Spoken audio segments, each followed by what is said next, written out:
guys, welcome to part 2. Now we're going to get into more of the fun stuff. Not that wasn't fun, but now it's like actually how can you apply that information.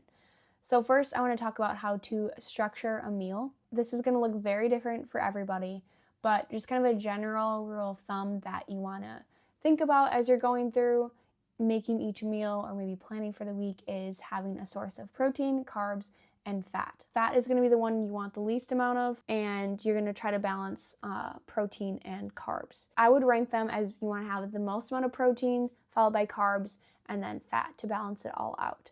And there's, of course, going to be micronutrients in each one of those things. If you have whole foods, very nutrient-dense foods, it's going to all be in there. So just focus on your macros.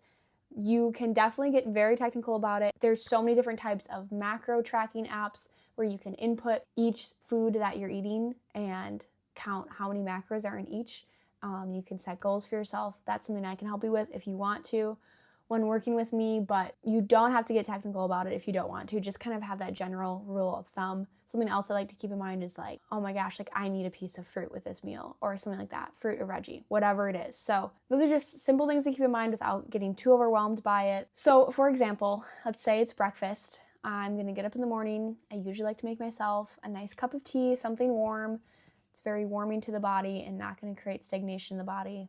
That's a whole other video about Chinese medicine and just the idea of warmth versus cold. Anyways, I'm gonna have that and then get started on making the rest of my breakfast. So usually I like to have protein in the form of egg or chicken sausage right now. I'm just really not a big fan of pork. And then I'll make a bowl of yogurt, a little parfait with some non-fat Greek yogurt, followed by blueberries and granola. Sometimes I put honey on there, sometimes I'm not, just depends how I'm feeling that day. When you look back at it, the chicken sausage links are gonna be mainly protein, but they are also gonna have some carbs and a little bit of fat in there as well. And then the non-fat Greek yogurt is going to be a lot of protein as well. Of course, no fat in there because it's non-fat, but if you just got normal Greek yogurt, there's gonna be some fat in there as well, and of course some carbs. Those are mostly gonna be protein-heavy foods. And then the blueberries are going to be a source of carbs as well as the granola because it is a green.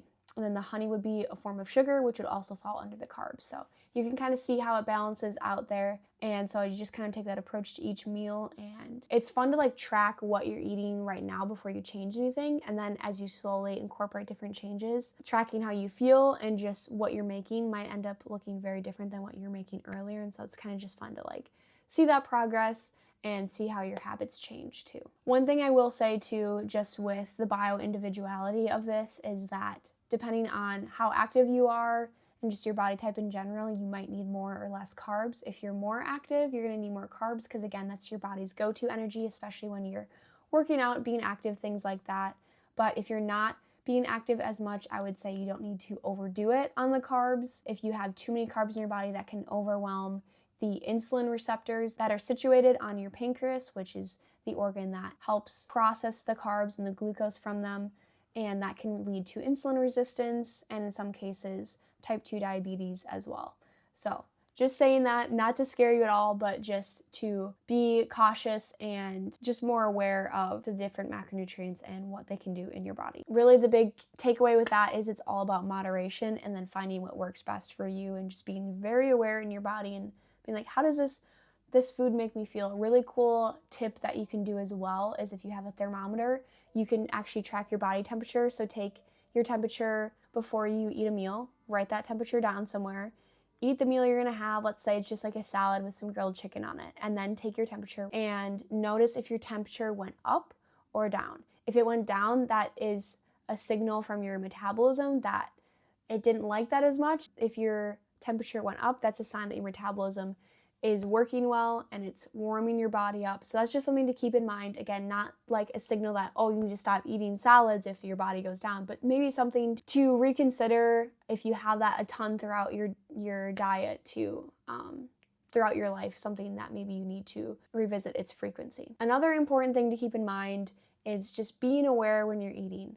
I definitely fall victim to this too, but I just want to emphasize the importance of being present, slowing down when you're eating, chewing more than you think you need to. This is all going to be very beneficial to your body and less stress-inducing when we're constantly scrolling through our phone and just absent-mindedly eating or watching TV or eating really quickly through our lunch breaks and we're not chewing as much, that's going to be a lot harder on our stomach and our body to digest and process that food versus if we take a deep breath, say a prayer before you eat. That's not only going to be helpful for your spiritual side of life, but also for just focusing in on the next task at hand, which is going to be eating, and showing gratitude for it too. That's going to do wonders for how you digest and how your body's actually able to use the nutrients that are in your food.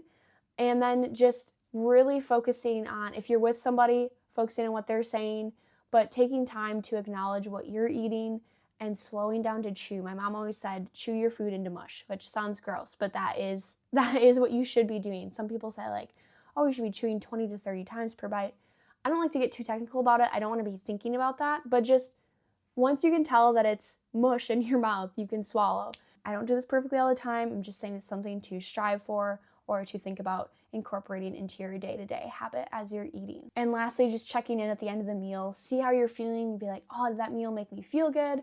Checking in 5 to 10 minutes after and asking the same questions, making sure that you feel good after a meal, or even saying to yourself, wow, I feel really energized after that meal, or that was a really amazing meal, are all going to be things that help you feel better after you eat. Another thing to mention is when you hear the term fortified with vitamins X, Y, and Z, do not fall for it. Okay, those are synthetic versions of vitamins and minerals, and they are not going to be as bioavailable, as readily available to your body as you want them to be. So let's stick with folic acid for a second. This is also known as vitamin B9, which is actually known as folate, but then the synthetic version of it is folic acid. You see this a ton on cereal boxes, for example, other items in the grocery store. They'll be like, fortified with folic acid. You can meet your RDA for the day with this. That is not doing wonders in your body, okay? For starters, because it's an artificial copy of the real thing, your body's not going to recognize it as the actual real thing known as folate, and so it's not going to be able to use it as readily because it's looking around being like, what do I do with this? I don't understand what this is.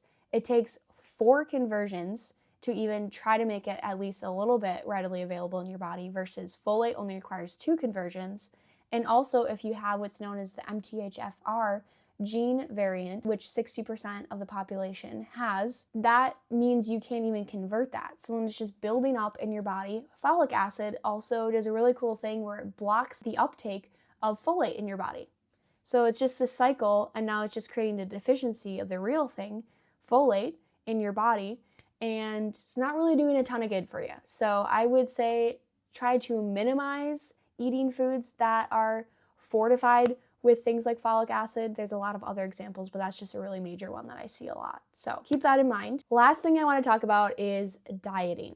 I know you're probably like, finally she's talking about this. This is the biggest question I've been having. And I am not really a fan of them for most people. I understand if you have food sensitivities or allergies, or sometimes even medical conditions can greatly benefit from it short term, then I totally understand. But for just the average American, you don't need to be going on a diet because by its very definition, that means you're restricting food, and that is going to put you in just a really toxic mindset. Your body is going to be really stressed out. You're just entering into this endless cycle of dieting and then crashing and giving into your cravings, binging on foods, and then it makes you feel like you need to start a diet all over again. It's just really detrimental to your health. What I want to just reiterate is that nutrition is not about restriction, it's about nourishment. How are you nourishing your body? How are you talking to your body? When you look in the mirror, are you saying really negative things about yourself that you would never say to your friend or your daughter? You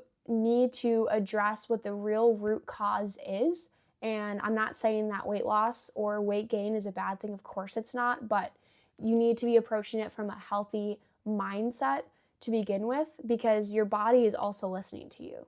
And if you're treating it from a perspective of like, I don't like how I look, I want to change that, it's going to be a lot harder. Your body's going to be in a more stressed out state when you're eating, and it's actually going to be a lot harder to achieve the one thing that you want to achieve. I think there needs to be a balance that leaves us feeling at peace with what we're eating, and also just keeping in mind moderation. Like I said, it's not about being perfect and only eating whole foods all the time and never buying food that comes in a box or a bag, or never eating out. I think that is also a very toxic mindset, And what needs to happen is we need to realize that we live in an imperfect world, and also the fact that our bodies are very adaptable, and there are ways that we can go out to eat, and it matters more that we had fun with our friends or connection with our family or friends while we're out versus what we are eating and stressing out about. Oh my gosh, there's so many seed oils in there, or I went over my fat intake for the day, whatever it is. That's going to be more harmful to you than you just going out and enjoying the slice of pizza or burger or whatever it is with your friends and family. And also, when you start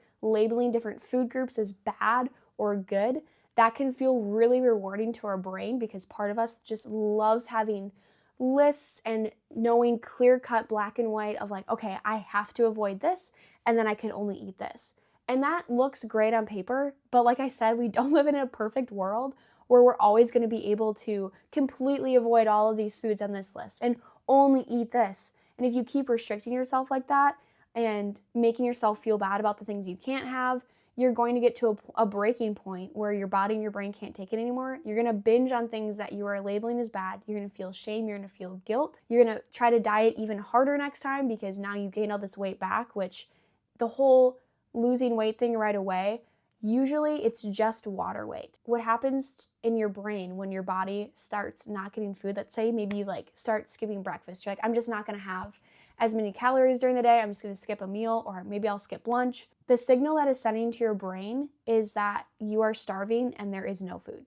And I know that sounds really extreme, but when you start taking your body out of these routines and stop giving it the nourishment that it needs, the energy that it needs, because food is fuel. It's not just something for fun. It's not something to punish yourself with. It's nourishment. It's energy in the form of calories, like I was saying in part 1. And so when you just stop eating, or you make yourself feel bad about having a cookie, or, you're like, oh, I'm only eating this salad every single day. I'm getting like close to, I don't even know, a really low amount of calories.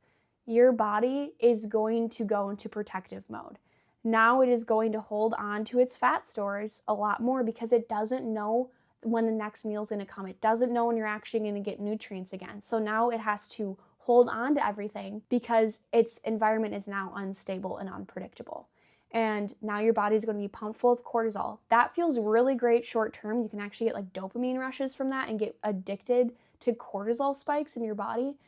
But that's not good for you long term. Stress can be good, but when it's chronic stress, that's when things in your body can start malfunctioning, because cortisol is there if you're running away from a threat. Let's say you come upon a bear in the woods and you're like, I need to get the heck out of here. I need to run away. That cortisol is great. That's literally life-saving. You need to run out of there. You need the quick energy to burn through to save your life.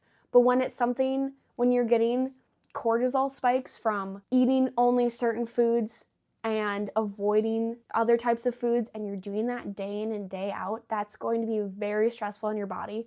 Your body is going to, like I said, go into protective mode. It's going to potentially lead to infertility because your body's like, I'm struggling to just take care of the human being that I'm in right now. I can't possibly support another life. You might start losing your hair, or your nails might become really brittle, because your body is so focused on just keeping you alive every day and supporting the basic functions of you breathing and your heart beating, that now it's deeming these other functions of the body as not as important. And so they're becoming more brittle. Your hair is falling out because it's not getting the proper support that it needs.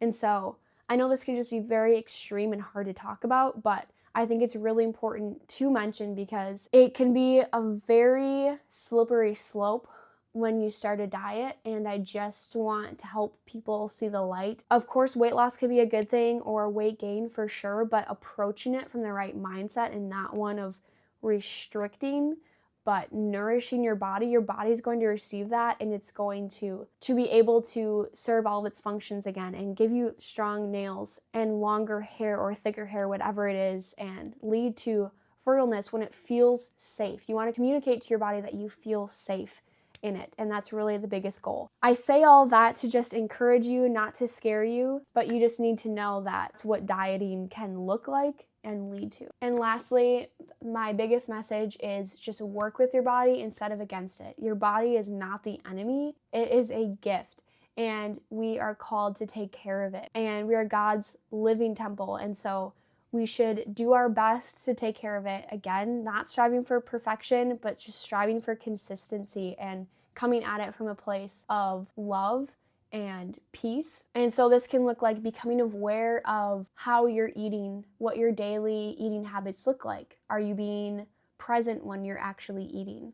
Are you eating enough throughout the day? What does your movement schedule look like? Are you being active throughout the day? Are you moving after you eat? Especially that can be really good with blood sugar spikes. I didn't talk about that a ton, but that is really good to go for just a short walk for 10 to 15 minutes after you eat to help with blood sugar spikes. How are you talking to yourself? That's a really big thing, like I mentioned with dieting, your mindset, how you approach eating, how you approach your body and yourself.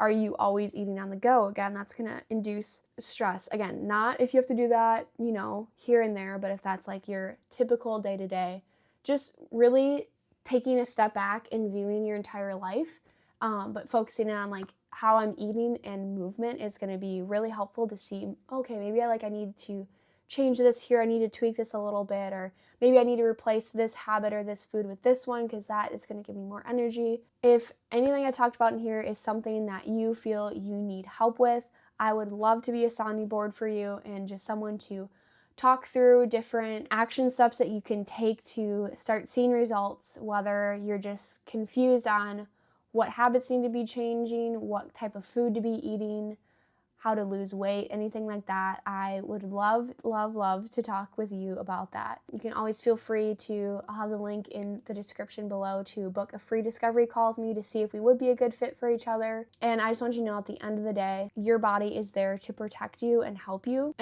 thrive. It's up to you to give it the proper inputs to be able to do its job well. And just don't get so caught up in the strict dieting world that you end up fighting against your body instead of working with it. That's all for now. Very excited to see you next time where we'll be diving into the world of hydration. See you then.